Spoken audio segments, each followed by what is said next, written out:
We are live. Thank you guys, everybody, for tuning in. It's your boy, Mr. Transaction Engineer, with my masterclass students, Josh, Nick, and Sean. Guys, our mission statement is to teach you to set you financially free through creative real estate strategies. Our mission statement is to set you financially free through creative real estate strategies, whether it's houses or land. So, guys, today we're talking about subject two. This is our subject two masterclass, guys, that we have. We have a couple of scheduled throughout the year. We don't have them all the time, so just a couple of times a year. But in this class, our goal is not only, to walk you through the course, but to, have you to bring in seller leads where we can call sellers live, show you, on the job training, if you want to say it like that. So we'll teach you on the job training how to talk to these sellers, how to locate them, how to sell them, and how to keep doing it and to set yourself financially free, guys. Because you got enough of these going, hey, you'll be financially free in no time.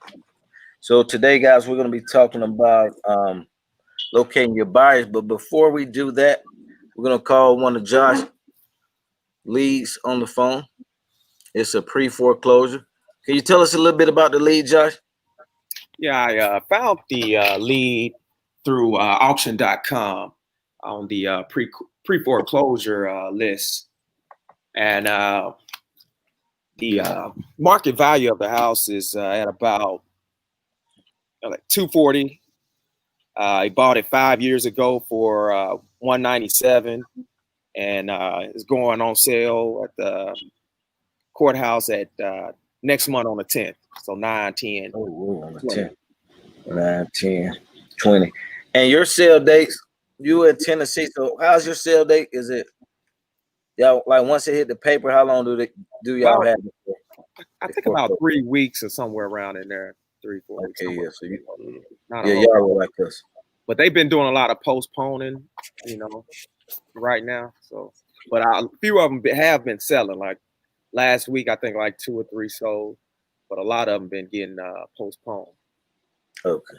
Yeah. Well, let's give them a call, guys, and see what we get.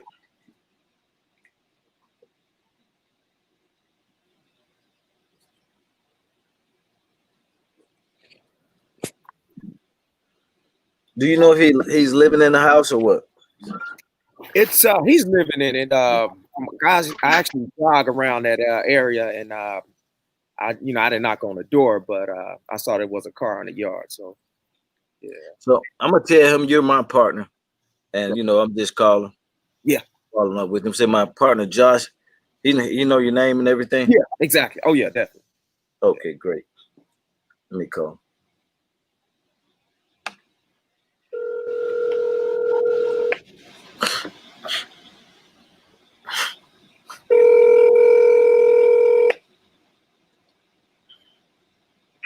Hello, Ronald.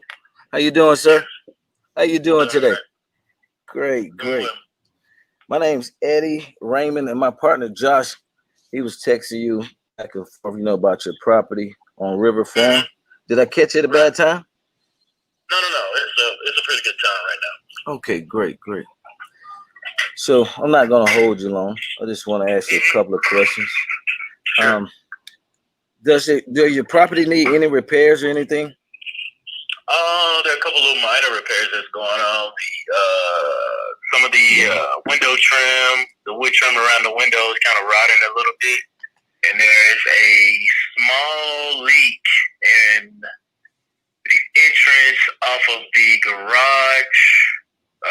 And I've had several people look at this leak. They cannot find out exactly where it's coming from, but it's a small leak in the ceiling. Okay, small leak. Yeah.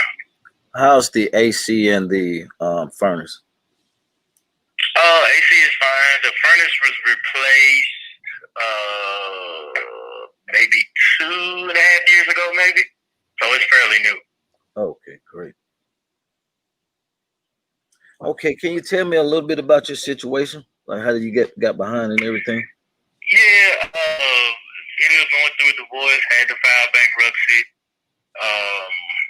And so, of course, got behind on the payments and whatnot. There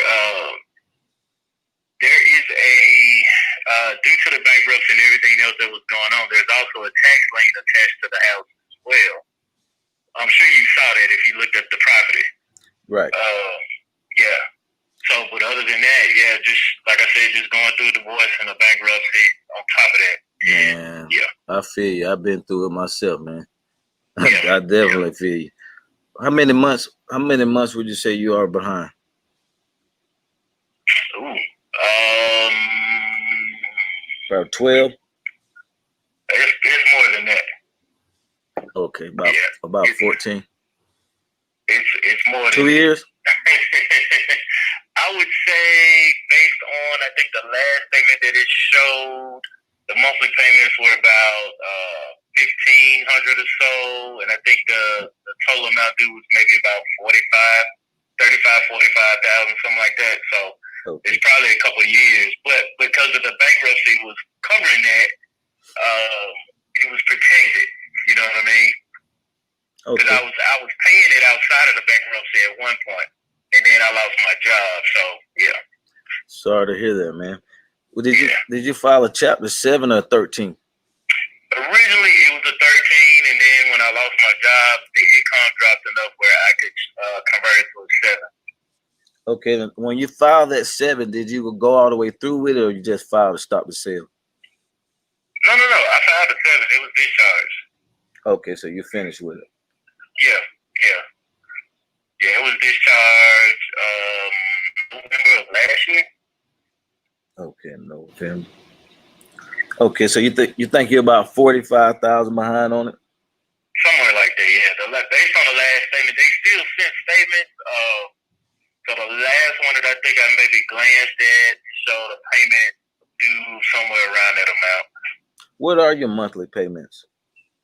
1550, somewhere around there. So about $1,550 a month. Is that PITI? What do you mean? Principal, interest, taxes, and insurance. Okay. Yeah, I had a VA loan with this, so I didn't have PMI added to the mortgage. But that's everything. Oh, great. Yeah. Have you tried to do a modification? I did.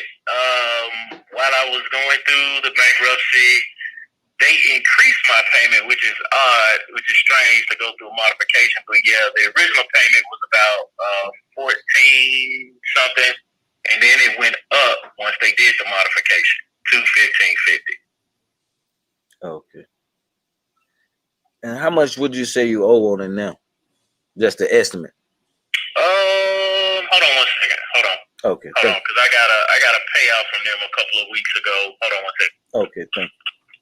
I can look at it. They gave me. Man, he's behind, man. Jesus Christ.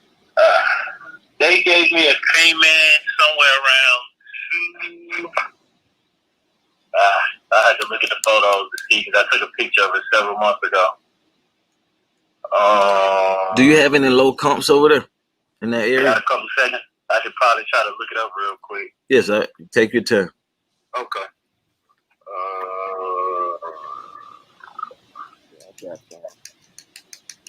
Okay, you may be able to do a short sale with them being this far behind, 45,000 behind. But it definitely wouldn't make sense to do a subject two with this. It's too. He owed. 40, man. Somewhere around there. You owe about 240. Yeah. Give or take, but yeah, it was somewhere around there if I had to guess. Because I don't have it right in front of me to look at the statement, but they did send me one. I mean, I have it at home. I'm just at work right now. So. Oh, okay. What about, have you ever thought about, in a case like this, like normally we would take over the payments, but you kind of far behind.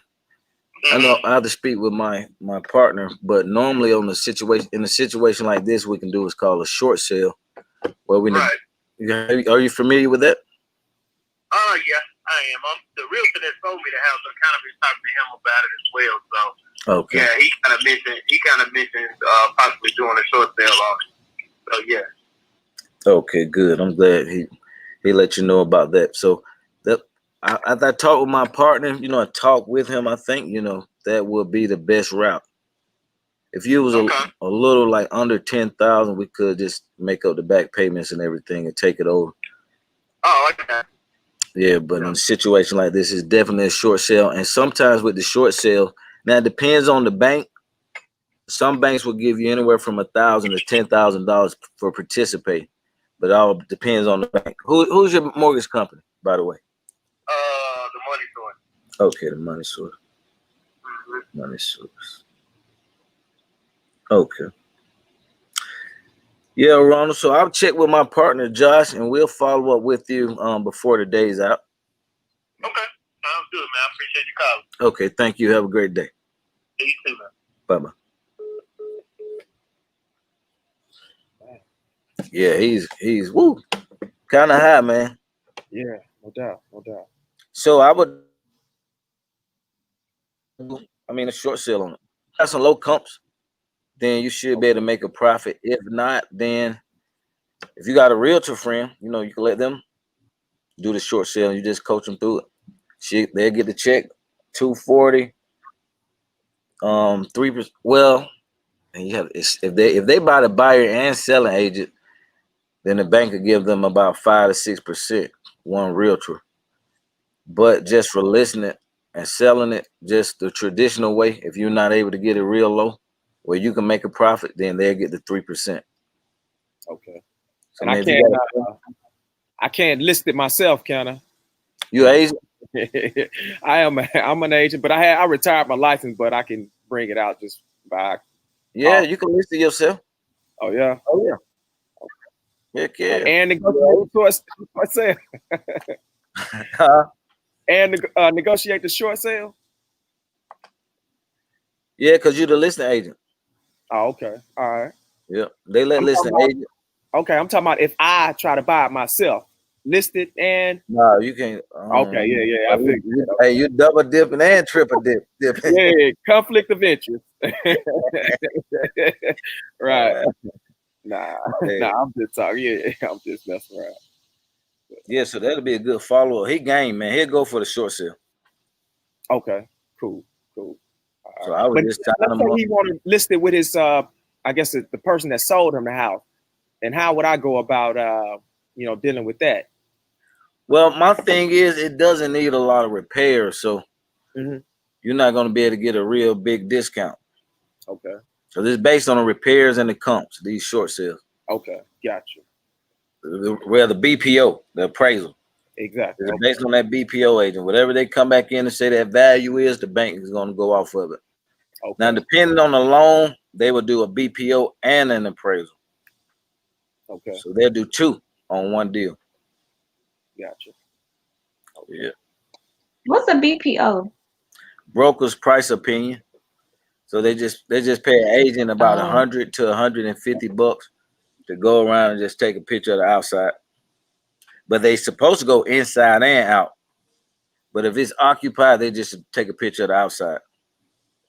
If you're doing a short sale, you want them to go inside and outside pictures. Definitely. All right, guys. Hey, so you got your one, man. Go ahead and sign them up. That's another deal in the pipeline. We want to get our pipeline full, guys. Don't get focused on just one or two deals. We want to keep stacking them up, stacking the deals up. So when they can start closing, be like a domino effect. This one may close in 3 or 4 months from now, but you still got other deals that you're closing on. And hey, when that one pop, hey, there's just another blessing coming, another one in the pipeline. So we want to keep our pipeline full, have deals working on, and we're constantly following up on. Now, if I lock it up under a sub, well, it's too much for a subject too, but to short sell it, how exactly would I go about that? How would I bring See, you can't do a subject to. I mean, he can't even do a loan modification because he went through with the 7 and wiped out the debt. Oh, so you can't even modify it. Oh, so once somebody do a chapter 7, they can Wow. Can't even modify it. And I found that out, with a property. Oh wow. Okay. Take this from. Cool. Yeah, I found that out working with a property, man. I thought you could modify it, but you got to think about it too. They wiped out the debt, so they canceled the debt. So now they just. But the crazy thing about it, they still got to foreclose to take that property back. You see, he did a bankruptcy, Chapter 7, and wiped the debt out, right? But they still got to foreclose on the property. Okay. But the crazy thing about it, they'll go and do a short sale. They'll go do a short sale and collect again. Because he wiped the debt out in Chapter 7. Wow. But now they say, okay, we'll do a short sale and collect the check. So why does he still owe $45,000 then if they wipe the debt out? Well, they still got the numbers. Even though he wiped the debt out, it's still like he tried to reinstate it. Because they'll let you come and reinstate it. If you bring that $45,000, they'll start it all over again. Let you start making payment. Not start you from like day one, but from wherever he stopped, you make up that 45. If he got 10 years left, they'll continue on, let you pay for 10 years. Right. Man, the banks double dip, triple dip, man, they do what they want. Right. For real, man. For real. Okay. So locating buyers, guys. Now you got the property on the contract. We got to find the buyers. Remember, we're selling our properties on a lease purchase. Lease option. So we're leasing the property with an option to buy. Once we take it over subject to, we're leasing the property with an option to buy. We want to hit all of the free sites. All of the free sites. Such as Facebook Market,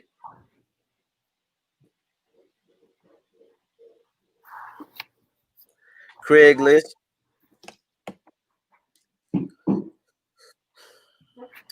Facebook Market, Craigslist, Zillow. Definitely want to be on Zillow. Zillow has a lot of traffic. Redfin, all the sites that you can get on. You want to put them on a for sale and for rent side. For sale and for rent side. So you may have to create 2 accounts with some of these sites, but you want it on the for sale and for rent side. Your main photo, you want to have rent to own on it. Not real big overshadow in the house, but you want to put rent to own on it somewhere on that picture. So when somebody scroll and see that house, they see it's rent to own. Because they're just scrolling through it looking like the next house. They're like, oh, well, I don't know if this guy has any creative financing for me, any creative ways for me to buy this house. But they're scrolling through and they see your picture, say rent to own, then they come on back. Click on yours. Boom. Then inside, of course, you want to have all the details. You want to have no bank needed. I put it on here.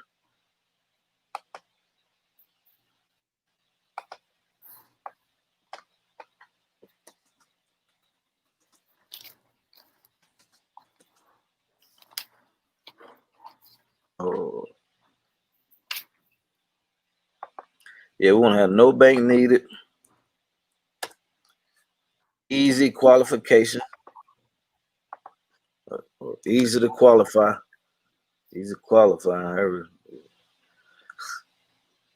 Let's see. What goes on in this thing?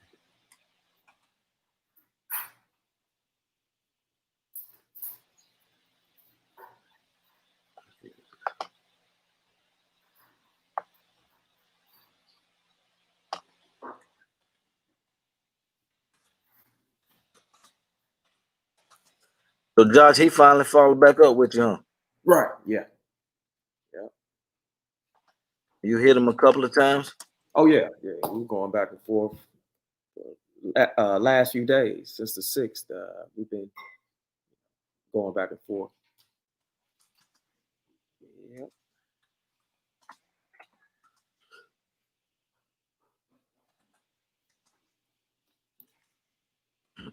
I love this one. I was put bad credit, no problem.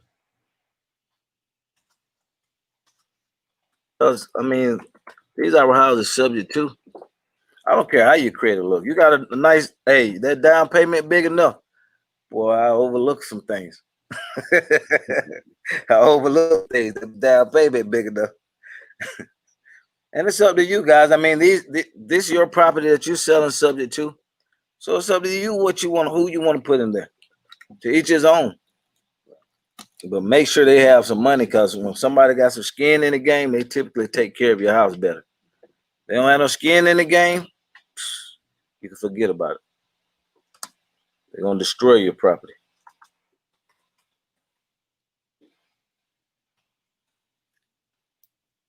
All right.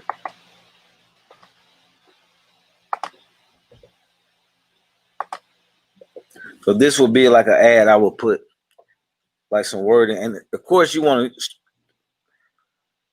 describe like property details about the property and the neighborhood. But these are, the verbiage that you want to stand out. Rent to own, number of bed and bath, bad credit, no problem. No problem. And remember, guys, when we're selling these properties on the lease option, we're dealing with the 70 to 75% of people that can't qualify to buy a house the traditional way due to high debt to income ratio, due to bad credit. Some people not filing their taxes. A lot of business owners don't file their taxes when they should. So there's different reasons. We got a house today. I guess I may go over there. We got a house, open house today. I think I was telling y'all about. No, this is the last class. But we got a house we're selling on a lease purchase. So we got some agents and a couple of buyers going over today. And dang, what am I up? And I'm sorry, the lady, she had 4 businesses. She got $30,000 to put down on this house. She said she has 4 businesses, but she got a high debt to income ratio. She needed property. She got 30 grand she want to put down on this house. We're selling it for 285. 285. So she got 10%. She already had a 10% to put down. But do I want to go with the first person? Well, we just put it on the market. So I'm a holder. Tell her, she gonna have the first. She'll be the first runner up. And I'll go ahead and run an application and everything on her. But I'm still gonna market at least 1 or 2 more weeks because I'm in a rush now. If I was in a rush, like if I had a sale date next month, first Tuesday next month, I would go ahead and double close it out once I run all her information through tenant background check. So that's what we use to check everybody's stuff. Tenant background check. We run and verify everything. If she passed, hey, she'll be right in that house. That way I can catch up the back payment. So she's coming with 30. And just say if our seller was 10 or 15,000 behind, then we could do a double closing with that 30,000. Go ahead and close with the buyer, and then close with the seller. And she get her money. I'm sorry, she get out, the seller get the money, and we out of the. Dang, we taking over subject too. So we'll catch up the back payments. We make a profit, and then the lady get the house. What you say? I was asking how much are the back payments? Do you remember? Well, this house I'm talking about here, they're not behind. So we're doing a wholesale lease option deal. So we're just bringing them a tenant buyer. It's a friend of ours. It was a referral. And we got to split it 50-50. So the lady got 30. We make 15. He get 15. Man, we just put it on Zillow and Craigslist. I went over there, recorded it, I think on YouTube, probably 2 hours. But it's a real hot area. And we just listed property, man. I probably got an hour in the deal. I got to get him half. Hey, I'll do it all day. Half for 30. That's a nice deal. Yeah. So that's a wholesale lease option deal, guys. But normally we don't split 50-50. This is just a friend of the family. But normally we just get a seller first money in the security deposit. And then the rest of that, like that, we probably walk away with 27. if we weren't splitting half with this with the seller. So, but guys, back to it. Hey, 70 to 75% of people can't qualify to buy a house. So we're dealing with a bigger pool of buyers. Bigger pool of buyers. It's not like when you wholesaling houses. It's only about 20% of the population, maybe 30 now, that really want to go buy a house and renovate it and sell it. Only 25 to 30% of people can go buy it. So that means we got a bigger pool of buyers when we selling our properties. Bigger pool of buyers. Bigger pool of buyers. If you got a nice house in a decent area and you got a nice house, guys, you won't have a problem getting rid of it. You should get rid of that house within 30 days. 60 days max. This house here that we're doing the wholesale lease option on, we just had it listed a week. Zillow, Craigslist. The market will tell you whether you got a good house or not. If you're getting a lot of hits, you got a nice house. Now, sometimes you could have a price too high. So if you're not getting hits too, you may want to drop the price down a little bit.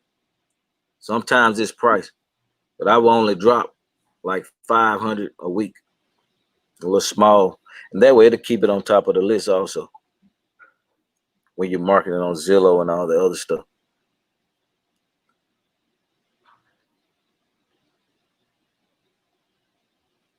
Signs, guys. Signs. Oh my God, Josh, did you do signs? I haven't did any signs. I've done some bandit signs, but response been kind of low, and they take them up pretty much as soon as we put them out there. So yeah, bandit signs. Yeah. What you think about the what you decided to do, Josh, with that house? You decided yet?